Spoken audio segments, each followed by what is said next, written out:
Oke, sekarang kita akan berbicara tentang Nusa Tenggara Barat. Kita tahu bersama bahwa Nusa Tenggara Barat adalah salah satu provinsi di Indonesia sejak era otonomi daerah yang tidak pernah mampu menggeser IPM-nya menempati urutan kedua dari bawah, yaitu nomor 32 dari 33 provinsi. Saya coba melihat sisi lain dari indikator-indikator IPM yang sebenarnya indikator IPM ini kalau dipaksakan untuk digunakan menguji tingkat prestasi manusia di Nusa Tenggara Barat, maka sampai kapanpun Nusa Tenggara Barat tidak akan mampu meranjak IPM-nya. Saya coba melihat dari sisi sejauh mana masyarakat Nusa Tenggara Barat mengenal diri dan kediriannya sebagai seorang Nusa Tenggara Barat. Apa makna Nusa Tenggara Barat?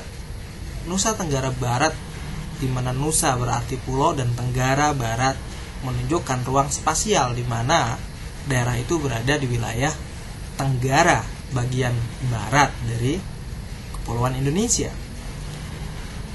Ini adalah hal yang sepele tapi tentu memiliki efek yang sangat luar biasa terhadap dedikasi dan etos kerja masyarakat yang ada di wilayah Nusa Tenggara Barat. Berbeda dengan sahabat terdekatnya Bali semisal, bahwa Bali mampu menunjukkan bukan hanya di tingkat nasional, daya saing Bali mampu menembus tingkat internasional. Orang Bali akan bekerja selain sesuai dengan tupoksinya masing-masing, juga bahwa ada kebanggaan bahwa dia bekerja untuk Bali karena nama Bali adalah identik dengan identitas masyarakatnya sebagai masyarakat Bali. Ini yang sangat berbeda dengan Nusa Tenggara Barat. Dari 2 pulau besar di Nusa Tenggara Barat yang terdiri dari 3 etnis besar, di bagian Pulau Lombok, bagian barat Nusa Tenggara Barat, dihuni oleh hampir sepenuhnya etnis Sasak. Dan etnis Sasak ini memiliki kuantitas 75% dari seluruh penduduk Nusa Tenggara Barat. Artinya, Pulau Lombok luasnya adalah 25% Nusa Tenggara Barat, namun penduduknya adalah 75% dari seluruh penduduk NTB. Pulau yang sebelahnya adalah lebih besar lagi Pulau Sumbawa. Pulau Sumbawa luasnya 75% luas keseluruhan NTB, sedangkan masyarakat yang menghuninya adalah 25% dari seluruh kuantitas masyarakat NTB. Di Pulau Lombok, etnis yang banyak adalah etnis Sasak, dan di Pulau Sumbawa ada 2 etnis besar, yaitu etnis Mbojo di bagian timur Pulau Sumbawa dan etnis Samawa di bagian barat Pulau Sumbawa. Coba kita cross check, apakah pernah masyarakat Sasak di Pulau Lombok itu merasa menjadi orang NTB, atau masyarakat Samawa atau masyarakat Bima merasa menjadi orang NTB, atau setidaknya memperkenalkan dirinya sebagai seorang NTB ketika berhadapan dengan komunitas di luar dirinya, di Jakarta, di luar negeri dan lainnya. Orang Bima akan tetap berkata bahwa saya orang Bima, orang Lombok tetap akan berkata bahwa saya orang Lombok, dan orang Sumbawa akan tetap berkata saya adalah orang Sumbawa.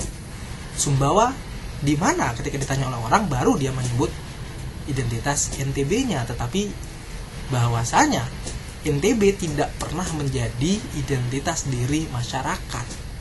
Ini adalah permasalahan. Sehingga di dalam masing-masing ruang produksi masyarakat tidak pernah hadir satu label atau simbol sebagai spirit yang menunjukkan bahwa ketika saya bekerja giat di masing-masing pekerjaan saya, maka ini akan menjadi kesuksesan saya sebagai orang NTB. Tidak. Lalu ada selain itu permasalahan lain yang membuat tidak adanya kebersamaan.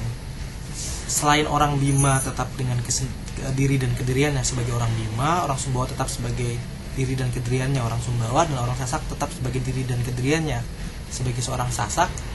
Di sini juga tidak terjadi satu dialektika atau asimilasi yang melahirkan satu kultur masyarakat baru yang lebih NTB dari asal muasal etnisnya. Semisal sampai hari ini kita tetap melihat bahwa orang Bima menganggap orang Lombok atau orang Sasak itu sebagai the other, orang lain. not my community. Begitupun orang Sasak melihat orang Bima atau memandang orang Bima sebagai orang lain. Begitu juga orang Sumbawa melihat orang Bima dan orang Sasak sebagai orang yang lain, the others. Ini adalah permasalahan yang tidak pernah mampu diselesaikan atau tidak sempat dilihat sebagai sebuah permasalahan utama untuk diselesaikan oleh para pemimpin-pemimpin yang pernah duduk sebagai pemimpin NTB.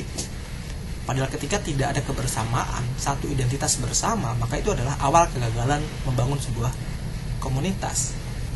Saya membuat sebuah ilustrasi dari penelitian Clifford Geertz di Kediri tentang santri priai abangan.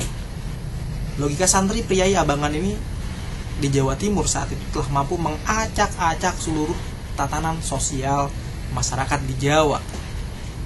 Bahwa masyarakat hanya ada 3 kelompok, kalau tidak santri ya priai, kalau tidak priai abangan, kalau tidak abangan ya santri. Lalu antara masing-masing identitas santri priai abangan selalu mereproduksi sebuah intrik negatif bahwa santri dan priai tidak bakal pernah ketemu. Priai dan abangan tidak mungkin bisa disatukan.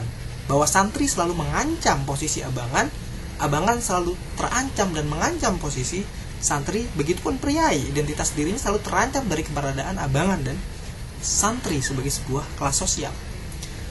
Hal yang sama saya temukan di Nusa Tenggara Barat, di mana semua struktur masyarakat priai, struktur dan prasyarat material masyarakat abangan, struktur dan prasyarat material masyarakat santri itu sebenarnya ada di Nusa Tenggara Barat, dan penelitian Clifford Geertz itu sebenarnya sedang running di Nusa Tenggara Barat.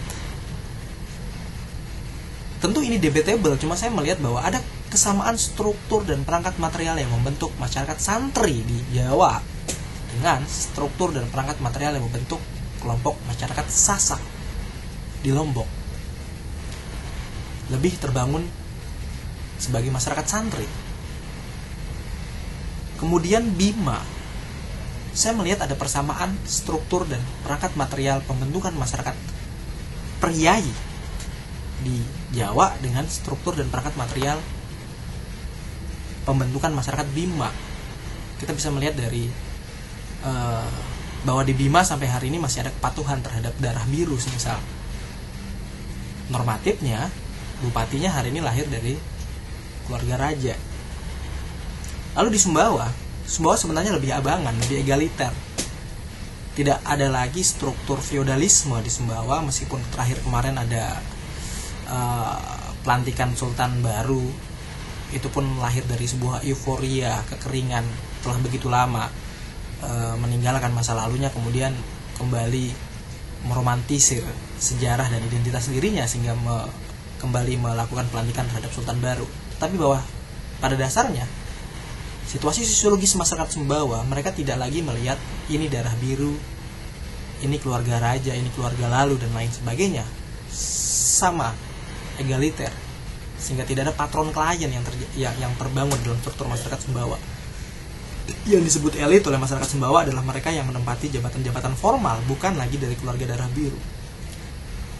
Jikalau di Lombok, konsolidasi masyarakat bisa kita lakukan dengan memegang satu kelompok atau satu orang yang dituakan, kemudian masyarakat yang lain bisa ikut, entah dalam pengelompokan masyarakat lalunya atau masyarakat santrinya dunia pesantren di Lombok. Begitupun Bima, kepatuhan terhadap orang tua masih bisa kita lihat ada hubungan patron klien, tetapi di Sumbawa terlalu liar. Semua orang